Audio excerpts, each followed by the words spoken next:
Welcome to New Day Cleveland. I'm Natalie Hervick and I am here at Playhouse Square. And around this time of year, that can only mean one thing. It is time for our season on sale show. Yes, tickets for the 2017-2018 Key Bank Broadway series go on sale today at 11 o'clock. So we're gonna highlight those performances throughout the hour.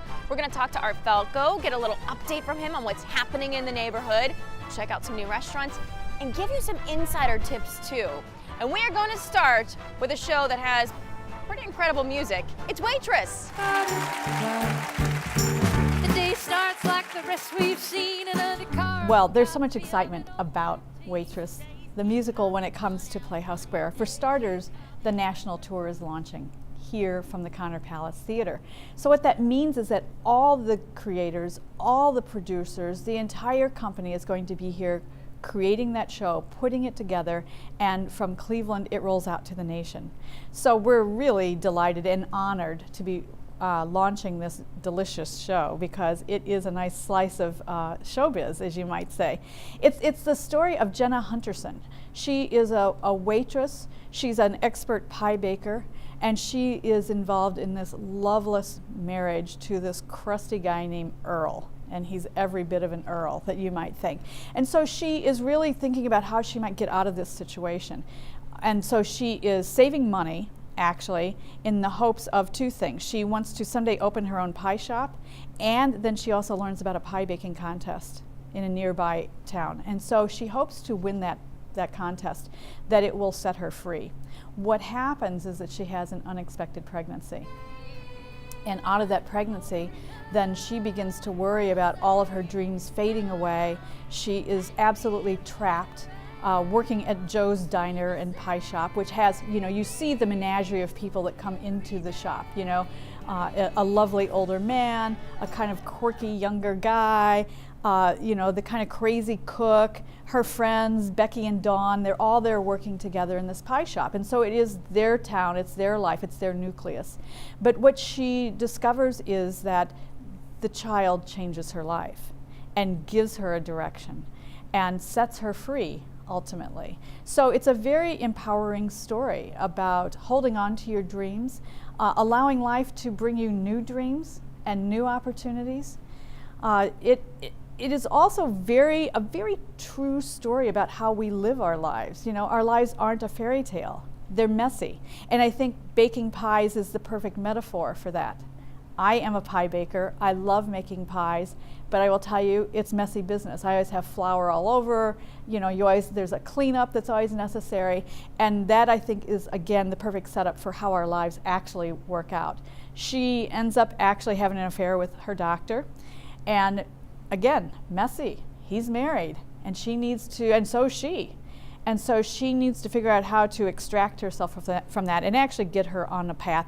And her daughter Lulu does that. She eventually opens her own pie shop. Make that coffee strong enough. As if the musical itself isn't cool enough, this is the first musical, Broadway musical, in the history of the business where all of the creatives, the top creative slots, are all filled by women.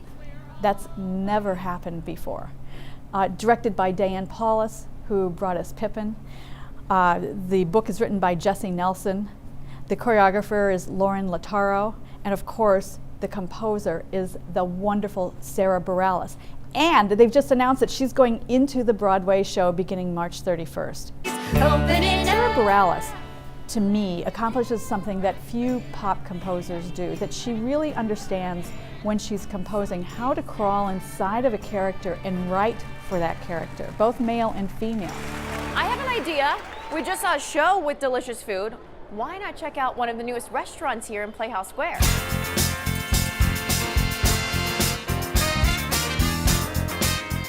There are so many great options when it comes to meals down here at Playhouse Square. This, since the last time I was here, is new, and let me tell you, you are not going to want to miss it. Puente Viejo. I did it, David. You did it? I did it.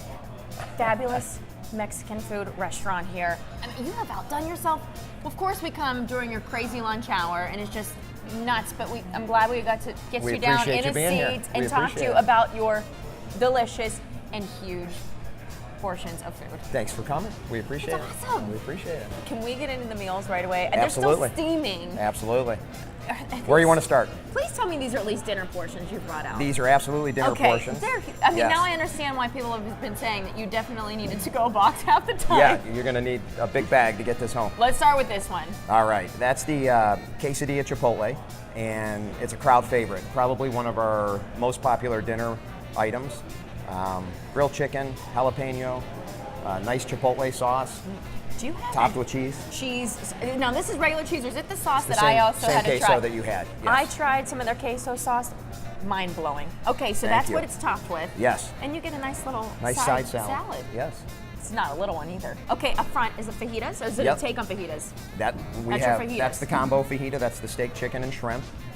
Sometimes chef puts scallops in that as well on the customer's request. Seafood is second to none. A lot of pride in our seafood. So if you like seafood, dishes are fantastic. Are you a big seafood lover, and that's why you really take a lot of pride in that? Or I where am, does that come and from? chef loves seafood as well. Okay. So yes. All right, now I must add, when I go to most restaurants, the portions, even of the rice and the veggies, don't look as big as this. It's huge. It's a lot of food. Now, talk about a meal here. I don't even know where to begin with this one. That's new on our menu. It's called a molcajete, and very similar to the fajita, where it comes out on a steaming skillet. Only this is a steaming bowl. So the meal actually finishes cooking in the bowl as it's brought out. He brought a combo as well. That's chicken, steak, and seafood, and that feeds 2, maybe 3 people. I would say, So- depending on who you're with, you Exactly. can definitely get 3 people out of that. Exactly. Now, please tell me these are 2 to 3 people too. Yeah, those are the jumbos. He outdid himself with those today. What are these? They're not. Are they margaritas? They are. Yep. That's our blue Hawaiian margarita, which is our special today. Now, do you suggest people having these on their lunch break? I don't know about that. Maybe we don't, dinner. We don't see a lot of that on the lunch break. Not a lot, but Well, I'm glad I got to, Right. to buck the trend here, and I got to be a part of this. That is so. This is how they're served normally. the jumbo is served like that. The jumbo is served like, and it's normally for 2. Again. Okay. Yes. Which helps some. Yes. How late are you open until? During the week, we're open until 9. Kitchen closes at 9. We keep the bar open, full service bar. We'll keep the bar open until there's no one here. So you can come get a dinner before the show, and then you come get a drink after the show, Absolutely. and then get an Uber home. That's right. After you have one of these babies. Definitely Uber home. And, It- and then Go on the ahead. weekends, we'll stay open until 12, 1 o'clock. Again, depending upon, we're very much event driven down here. So if there are shows, we try to accommodate and stay open later. Or if there's a game or something like that. So very much event driven, we're finding out. So when you're kind of tucked away just a little bit, you're here in Playhouse Square in the district, but right behind the plaza area. Yes. So you just have to walk a little bit closer towards downtown and you'll find you. Right. You can't miss the yellow umbrellas outside too. Right. Just got the patio open a couple of months ago. We're excited about that. So it's fun. We're having a good time down here. Fun. Can we do a cheers with these? Absolutely. Let's do it. Absolutely. And then after this, we're digging in. Cheers. We'll be back after the break. Thanks for coming.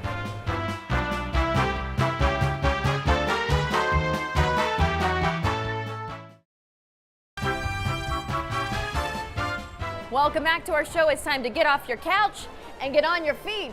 The next show is about the life of Gloria and Emilio Estefan, and they went from Cuban immigrants to basically Grammy award-winning superstars. Check it out. So things will really heat up at Playhouse Square in December when On Your Feet comes here. I will tell you, first of all, when I saw the musical, I had forgotten how much of Gloria Estefan's music I knew and how much of it I loved. It's appropriately titled On Your Feet, and I think it's a great challenge to not be dancing for this whole show because it is so infectious. You know, we hear about Gloria's life. She was born in Havana in 1957. Her father is Jose Garcia. Her mother is Gloria Fajardo. And her father actually was a soldier and was the bodyguard for Elisa Batista, who was the wife of the dictator. So in the Cuban Revolution, when Castro took hold, January 1st, 1959, they all left. They got on a Pan Am flight, went to Miami, which is where she then grew up. So we see Gloria in her young days with her mother, who is domineering, wanting her to have, you know, this education. She actually went to the University of Miami and has a degree in psychology. Her father, who she dearly loved, who ailed actually from his service in Vietnam. But she goes to a wedding in 1975, and there's a band playing at the wedding called the Miami Latin Boys. And the fellow who's the keyboard player asks her if she wants to sit in for a set.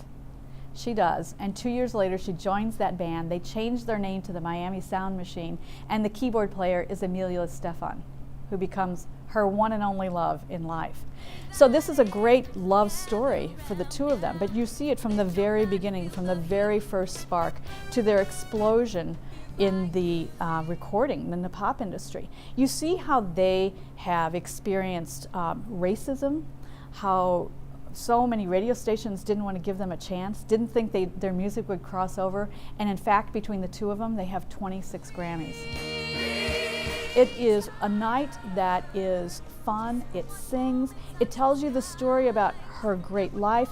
It brings to mind, and we remember about the bus accident in 1990 that we were all so fearful that she was going to, would she ever walk again, much less perform again? And then we see her triumphant return to the stage 10 months later. Because of her life as a pop singer, which is a track that her mother did not want her to take. You see how the gift of the accident is the reuniting of her with her mother, and how they then rebuild their relationship together. It's really quite wonderful. So, you know, it's sort of like out of tragedy come these gifts to us in life, and certainly that's done so for Gloria, and you know, her contribution just to the music scene. It's wonderful to talk about how immigrants have come to the United States and the contribution that they make, and the firm commitment to contribute to our society. And my heavens, the music is great. You know, when you think about I Never Want to Leave You, On Your Feet, of course her great song, like her signature song, was Conga. And I will tell you, when you hear this music and you see these dancers, they do it so well, you actually believe you could do it. And that's the wonderful thing. It'll take us out of the winter, out of the December snowy months, into the hottest place you could possibly go, and that will be the Connor Palace when On Your Feet comes to Playhouse Square. You know, some of the first people you meet are the people in red when you come to the shows. These are people who give so much of their time to make sure that you have a good time. It's time to meet the Redcoats.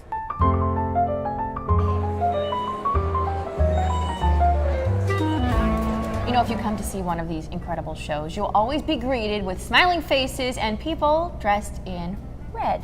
I'm talking about the Redcoats, of course. I know you know them, and this woman knows them all too well. Gina, it's a fun job, isn't it? It's a great job, yes. So I should say, it is a job, but in a way, they're really volunteers. They come here and they donate their time at Playhouse Square. What is it? What does it mean to be a Redcoat?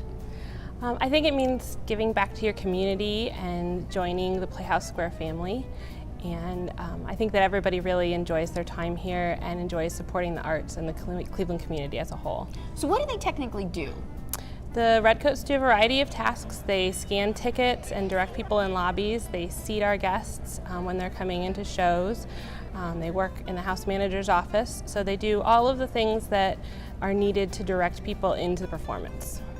And I know that so many people who I've spoken with who are already Redcoats absolutely love what they do down here. But if someone is interested in doing this as well, who is best to do something like this? Anybody 18 or over who has a great personality and a great smile is welcome to join us. Told you I was right about the smiles, right? That's right. They always have big smiles on their faces. So, but really then, I guess then you would wonder, is there a lot of commitment to it? What are the time constraints with this kind of thing? It's very flexible. People can choose the day and time that works best for them. So you could choose a Saturday evening or a Sunday matinee, and then you would only be scheduled on those times, usually between 2 and 4 times a month. And any time that you can't make it work, you can always cancel with us. And if you find something else that you'd like to work at, you can add it as an extra. Enjoy the show. I think everybody loves the Redcoats. I think it's a nice, warm, welcoming smile when people come in, and somebody you always know you can identify who will help you out. And people, we get compliments on our Redcoats all the time. So what kind of feedback do you get from the people who are already Redcoats? The Redcoats love it. They have a great time here. They feel a real sense of community, and they love being a part of the arts community here. Well, you know, we actually got a chance to speak with a few of them because I had asked them personally what they think is the best part about their jobs.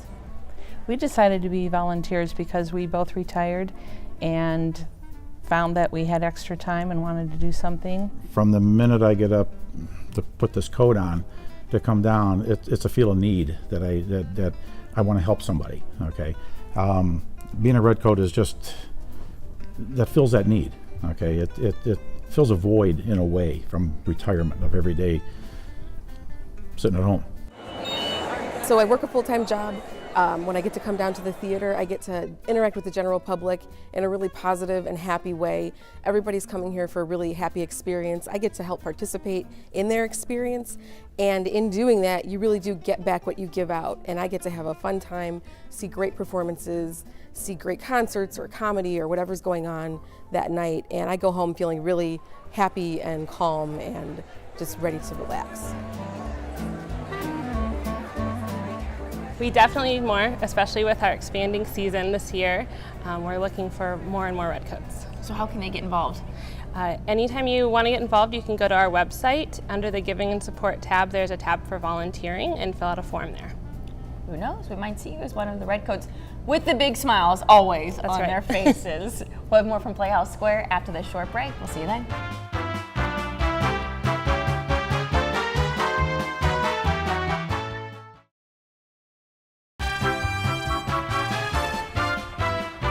Welcome back to our season on sale show here at Playhouse Square.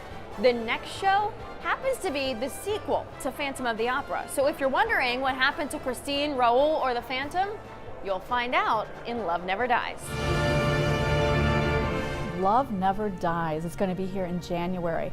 So what's so interesting about Andrew Lloyd Webber's Love Never Dies is that it gives us the opportunity to see something we haven't seen before. We understand prequels. We understand with Wicked what happened before Dorothy landed in Oz. We understand with Peter and the Starcatcher how Peter Pan came to be. So we have the setups. Now we've got the sequel to what happened after Raoul rescued Christine Daae from the caverns of the Paris Opera House. So it's set in 1907 on Coney Island. Now, Andrew Lloyd Webber, when thinking about what might happen for the Phantom, he disappears at the end of the opera. We never really know what happens to him and what's next, but it's really clear that he has an undying love for Christine Daae. So Andrew Lloyd Webber was thinking, if the Phantom has disappeared, if he has been driven out of France, where would the Phantom possibly go? And he thought it would be likely he'd come to the United States, and most likely that he would go to Coney Island. He's disfigured, he's a freak, he's a social outcast, and so at Coney Island, among the freaks and snake charmers, he would almost go unnoticed, right? He'd fit right in. So that's where he is, and we see then that he is running a show there, and that it is his chance for Christine Daae to sing for him once more. She actually is coming to the United States in the story to sing for Oscar Hammerstein.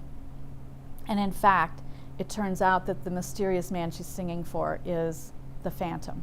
So we really see how Christine is here with her husband Raoul, her son, and the mystery of who might be the father of the son actually emerges. This tour of the United States is going to be its premiere in the United States. It has played in Australia, it's played in Hamburg, Germany, and now in January will be premiering in the United States. It's a deeply personal story for Andrew Lloyd Webber. You know, he is the Phantom of the Opera. He wrote this for his muse. He wrote it for his wife and his love, Sarah Brightman. And as an artist, he wasn't done when he wrote Phantom of the Opera. Clearly, Love Never Dies, not only for the Phantom, but for the composer as well.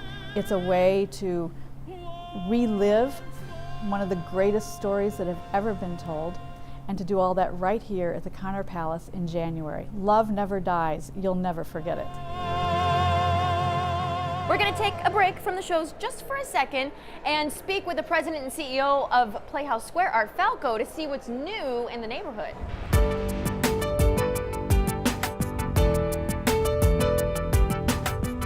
You know, there is a lot of excitement surrounding Playhouse Square, and the man who is best to explain that to all of us is the president and CEO, Mr. Art Falco. It's so good to have you join us for our show today. Oh, it's so great to be here. You know, there's so many fascinating, exciting things happening, one of them being a big apartment complex that you're creating.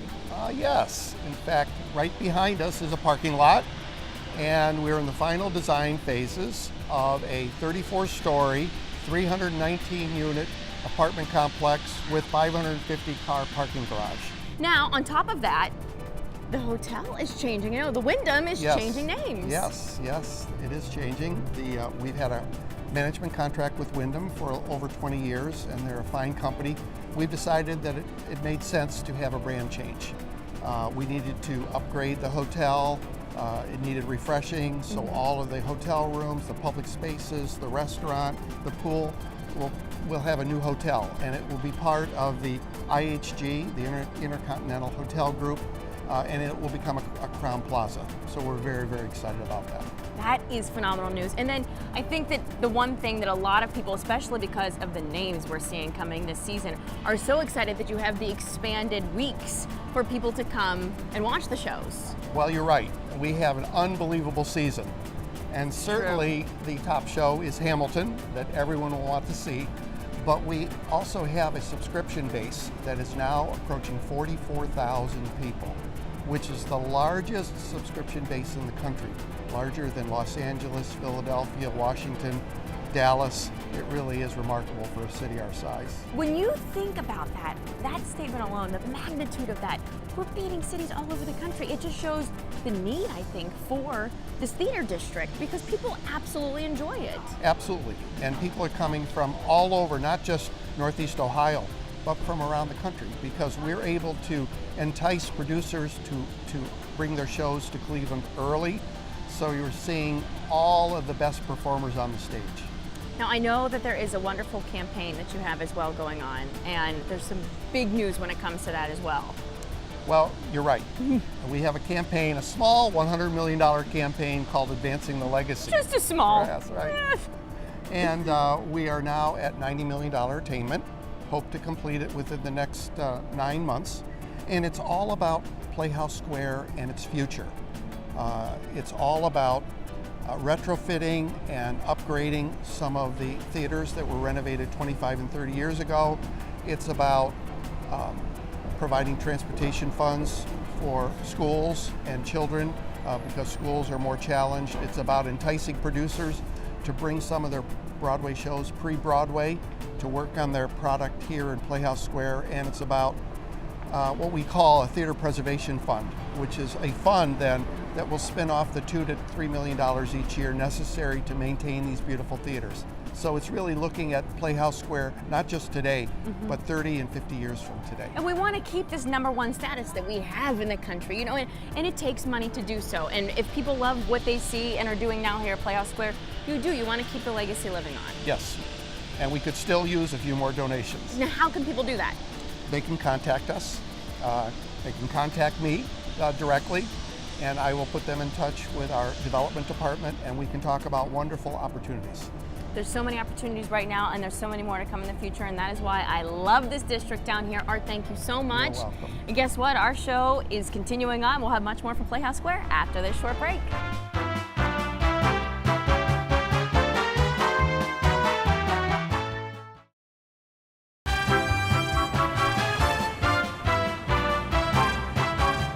Welcome back to our season on sale show here at Playhouse Square. The next one is one that is going to thrill Rent heads. That's because Rent is celebrating its 20th anniversary, and you do not want to miss this one. Rent. Now we go to a more contemporary opera with Rent. Also actually influenced by Puccini. It's loosely based on La Boheme, and it tells the story of 7 artists who are living in this spiky, dark area of the East Village in the height of the AIDS virus, in the late 80s, early 90s. So we hear about these artists who are striving to survive, can't pay the rent, and the friends that they live with and they're around them are composed of the throwaways of society. They are the prostitutes and the drug addicts and the forgotten souls of our world. And they have all come together to create this celebration of how you as an artist find your place. How do you find your voice? Even if the world has forgotten you, it's the hard life of an artist to keep moving ahead. And that has been captured so beautifully in Jonathan Larson's Rent. It's hard to believe that it has been over 20 years since it first premiered. It was outrageous. It was groundbreaking when it first premiered. And today we look at Rent and it's, you know, this favorite chestnut. You think of Seasons of Love, like that wonderful anthem at the top of Act 2. And for everyone who thinks about this musical, they're like, ah, Rent. And it is wonderful what time sort of does and how time changes our perspective. Because at that point in our lives, we may have been the struggling young person. Whether you're struggling with college debt, you're struggling to get out of your parents' basements, the struggle for young people never ends. And it has become the anthem for generations. This musical launched so many careers. Of course, Jonathan Larson sadly didn't live to see the success of this show. But despite that, his music and these anthems and the meaning of this show has been so much a part of our culture that it has launched so many careers. Idina Menzel, she was in the original cast. She was an unknown young singer who came in to make her own. So you can really see how this musical, for what it stood for, which was giving artists and giving people you didn't know about a voice, has certainly done that for so many. So Rent is going to be back here. It will be at the Connor Palace in March. We're moving on now to the only play this season, and it happens to be a Tony Award winner. This is The Humans. If you're so miserable, why are you trying to live forever? As a nonprofit, one of our many missions at Playhouse Square is to stretch your world and occasionally stretch you out of your comfort zone. And to do that, we have brought you the Tony Award-winning play, The Humans. It's a story about a family who is celebrating Thanksgiving in Chinatown. Mom and Dad, Eric and Deidre, have driven in from Scranton, Pennsylvania, and he's brought with them his mother, Momo, who is elderly. She's in a wheelchair. She's suffering from Alzheimer's disease. And they're there to see their two daughters. Amy is a lawyer from Philadelphia who's just been dumped by her girlfriend. And the other daughter, Bridget, who is an aspiring musician, maybe of marginal talent, who has just moved in with her boyfriend, Richard. Richard actually seems to come from a little money. He's trying really hard to fit in, but he's clearly the outsider in this gathering. So they have gathered in this windowless apartment in Chinatown. And the apartment itself has a descending cascade of functionality. Light bulbs are burning out, doors don't close properly. They hear the noise of the person upstairs, and the noise continues to get louder and louder. But what you actually learn through this is that you are seeing it through the lens of the father. For me, that's whose lens I see it through. And it really speaks somewhat to our fears. And to the parents, you always want better for your children. The next generation always, you hope, is going to succeed more, do more, have more. So think about this fellow who is a middle-class, out-of-work maintenance worker who comes to visit his daughter in New York City, who is living in this crummy, crusty, windowless place. And think if you're the parents and what you're thinking about of, oh my heavens, like how could this possibly be happening? You see physically when you look at the set, it's a 2-story set. It's actually designed by David Zinn, who is a Tony Award-winning designer who was actually here for Fun Home. But you see that it's a 2-story set, and they have just moved in, so there's not a lot of furniture, so therefore there are not a lot of options. You really understand how the set plays a role essentially as a character, literally setting the stage. So just a few folding chairs, not a lot of options, nothing is comfortable. The set actually sits on the stage at a slight angle, and there is nowhere to rest. The characters are constantly in motion. Again, really speaking to the state of their lives. What holds them together is their deep love for each other. This family is a Catholic, Irish family, and despite the hardships, despite the challenges, despite the lost loves, despite what might be your aspirations for a career that may or may not ever come about, the parents are there, the children are there, and even though they're drinking wine out of Dixie cups at Thanksgiving, they're there to celebrate it together. And that is actually the story, is the enduring power of the love of this family. So if you think about your book club as an example, think about the conversations that you love to have about well-written books, because that's what this experience is like. The Humans, it will be at Playhouse Square, and it will be one of those plays that will hang in your brain and stay with you for a long time. She's not your mother-in-law unless you get We still have more performances to get to. After the break, it's Aladdin.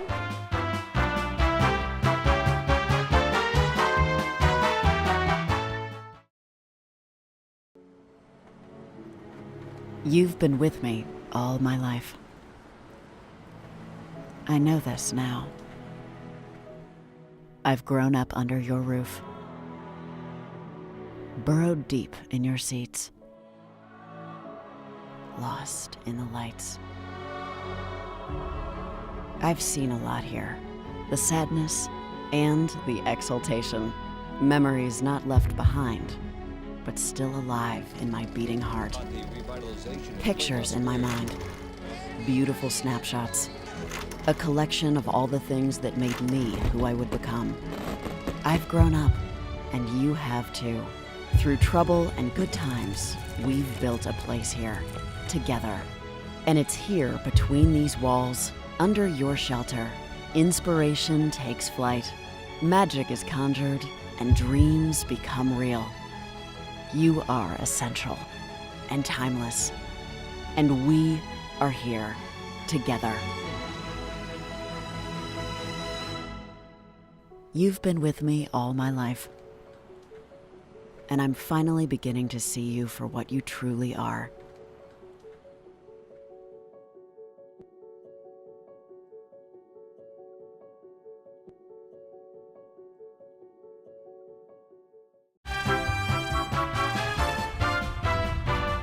Welcome back. It is time for another performance, and this is one the whole family is going to enjoy. It's time to take a magic carpet ride with Disney's Aladdin. So now we go to a show that gives you a genie, a love story, and then the magic carpet ride. It's spectacular, it's beautiful, it jumps. It's the music by Alan Menken, and it's Disney's Aladdin. It's going to be here in May. You know, the story of Aladdin is the story of this street urchin. He is this young fellow whose mother has died, and he is a scavenger on the streets looking for anything that he can to survive. Whether that's a way to like make a couple bucks, whether it's a way to grab a bite to eat, that's Aladdin's life. It actually takes place in the fictional city of Agrabah. Agrabah is located along the spice route. The spice route, you might remember, is the waterway that takes us from Western Japan, across Indonesia, across Southern Asia, Northern Africa, and into Europe. So the cities that are along that route are the cities that are exciting, electric, they jump, it's where cultures come together.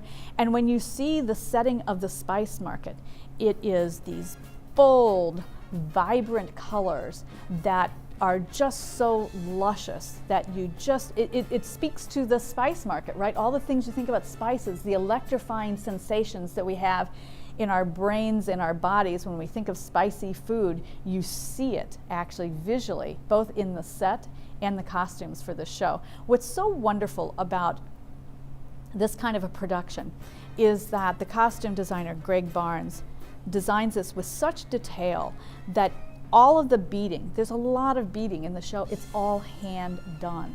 The costumes are all hand painted. Everybody has a highly decorated costume except for Aladdin. You know, Aladdin is very plain, that's his life, he doesn't have a lot of resources, and he literally stands out on stage. We meet Aladdin and we see how the story of Aladdin is that he goes into the Cave of Wonders where he finds the magic lamp that gives him 3 wishes. And of those 3 wishes, he ultimately figures out how to free his friends, how to free the genie, how to have a life. And at one point in time, he's actually pretending to be a prince, hoping to attract the heart of Jasmine, who is the princess whose father is, her father, the Sultan, is actually a little frustrated that she keeps dismissing all of her suitors. And here comes this fellow pretending to be a prince, who is Aladdin. Ultimately, by Aladdin realizing that he has to accept who he is, the Sultan accepts him, and literally he and Jasmine leave on this magic carpet ride, which is a wonderful way to think about how your life takes off, how you ascend. When you make the right decisions, right, you take flight. It moves in a way that is absolutely electrifying. I cannot wait for audiences to see this. For families, young and old alike, are going to love their evening at Aladdin. It'll be here in May, and it'll be the perfect way to like end the school year or begin your summer for the KeyBank Broadway series. Think that's awesome? Wait until you see what we have in store after the break. It is the show that everyone is talking about. You know what I mean. We'll see you when we get back.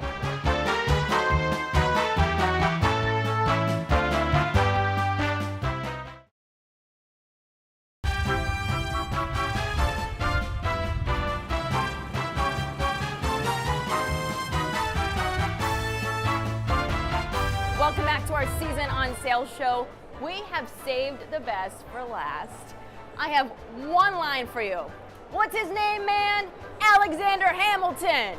I'm past patiently waiting, I'm passionately smashing every expectation, every action. Hamilton, we're done. It's the biggest thing that's ever happened in showbiz.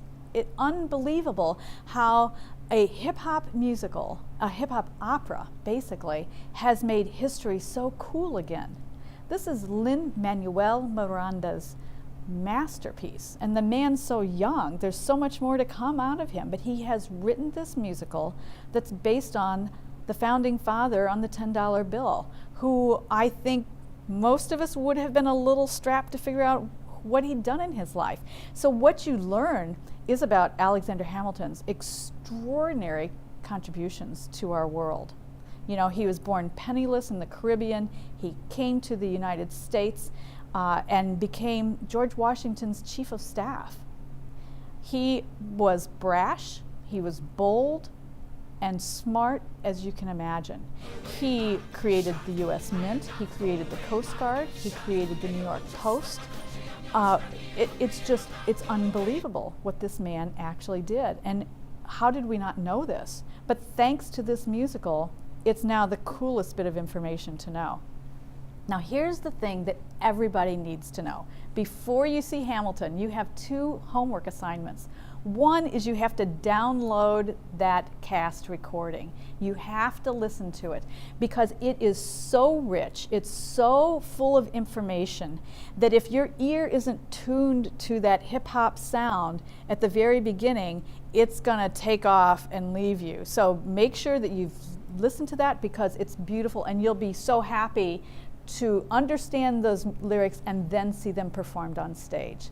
So have that little bit of assignment, and also to learn something about Alexander Hamilton. You don't have to necessarily read the book, though that's also, Ron Chernow's book is a beautiful read, but know something about Alexander Hamilton's place in history.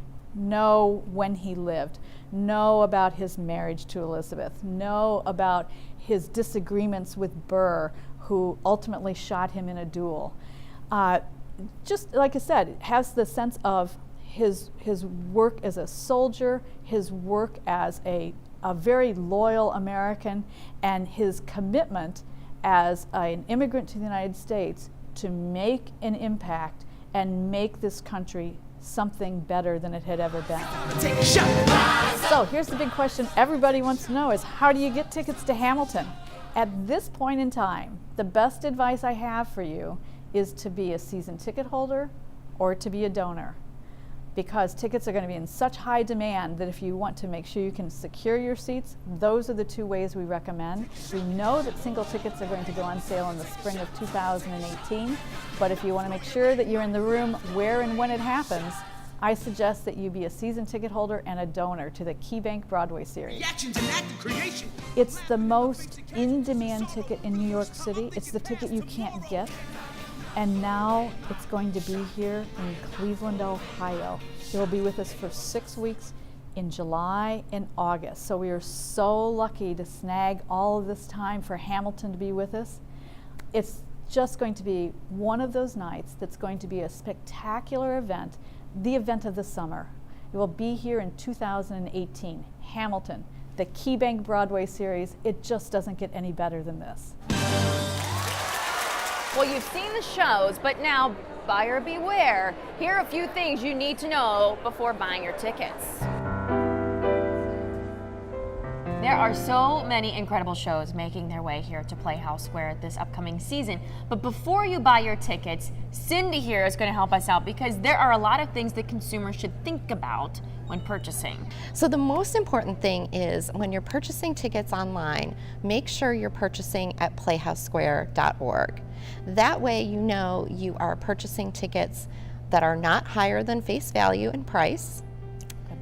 Tickets that really exist, because unfortunately sometimes it happens where third parties sell tickets that don't actually exist in our theaters. Oh. We can reprint your tickets for you if they get lost or stolen. And if there's any news about the show, we'll be able to contact you. So for example, if there's a time change or if there's construction coming off the highway towards the theaters, we can let you know about that. So that's why it's really important to make sure you're purchasing directly from Playhouse Square or a licensed group or travel leader. Because I'm sure that someone has accidentally gone the wrong route and then they've come to you at Playhouse Square saying, what can you do about this? I'm not quite sure there's anything you can do about it at that point in time. That's true. We really do try to take care of our guests. But for example, if a show is sold out and you are holding tickets for a seat that doesn't actually exist, or we've also seen third parties sell the same tickets multiple times. So we could have 2, 3, 4 sets of guests holding the same tickets. And if the show's sold out, there's really nothing that we can do for you. The other pitfall is that if you do purchase tickets from a third party and pay more, you're likely to pay more than face value. When if you come to playhousesquare.org, you could find tickets for face value, so you're saving money. But also, if you purchase tickets from a third party, we, in order to protect our guests, if we find out that tickets are being sold for more than face value, we will revoke those tickets.